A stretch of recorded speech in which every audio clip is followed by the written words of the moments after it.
isn't our first annual report, but this time we are more optimistic than ever. For years, we've sounded the alarm about the neglect of open spaces across the country. Illegal construction spread, governance eroded, and the state was nowhere to be seen. But now, after years of exacting research, legal activism, parliamentary engagement, and above all, uncompromising presence out in the field, over the past year, things have begun to change.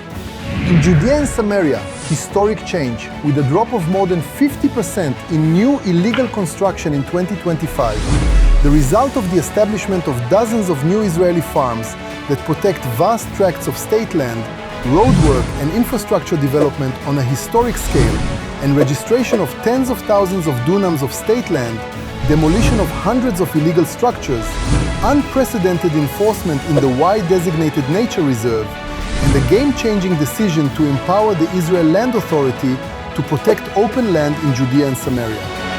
The Negev also saw historic change.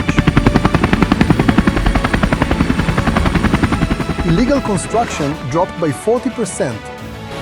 For the first time, entire illegal clusters were removed. For the first time in decades, there were no new land encroachments.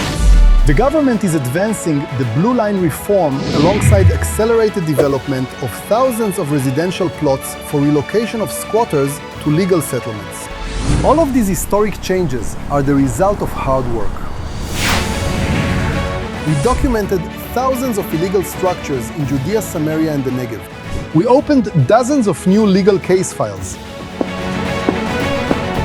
The massive factory owned by the Palestinian Minister of Economy, the Holy Land project at Walajeh, demolition orders for the airplane motel, illegal garbage dumps in the capital, illegal mosques in the Negev, drug hothouses in the Negev, illegal weapons, the drone threat along Israel's borders. In many cases, we had a direct impact.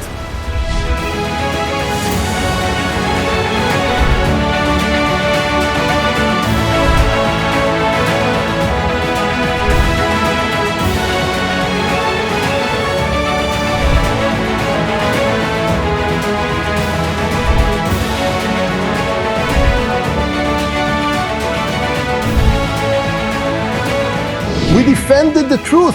We analyzed thousands of UN incident reports exposing the systematic distortion of data behind the settler violence narrative and its role in establishing a terrorist state in the heart of Israel.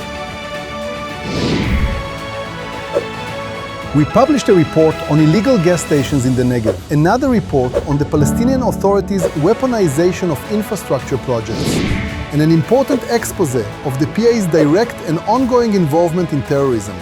We exposed the double standards and discrimination by planning councils and the exploitation of policies that have resulted in wholesale whitewashing of illegal construction.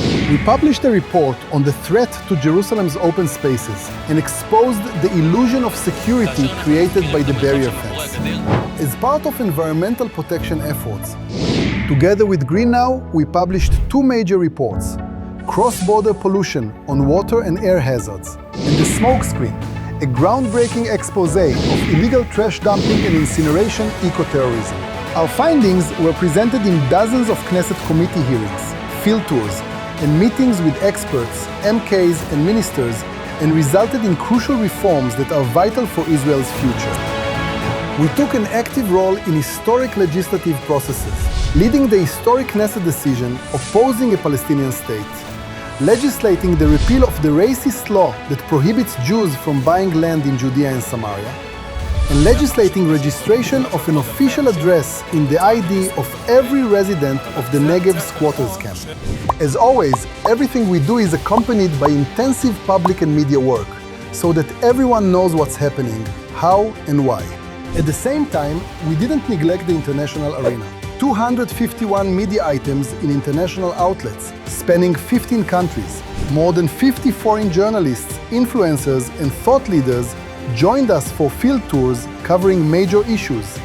And we continued to build our growing network of communication and engagement with foreign diplomats and embassies. We started full speed and slowly increased the pace. With these amazing achievements under our belt in the Negev, Judea and Samaria, We launched operations in Jerusalem 2 years ago and are now returning to northern Israel. All of this is thanks to Regavim's dedicated team and our many partners in Israel and around the world. I invite you too to be part of this historic Zionist effort. The battle we're fighting isn't just a battle for law and order. It's a battle for the land itself, for the environment, for security, and for our right and the right of future generations to live in our beloved homeland.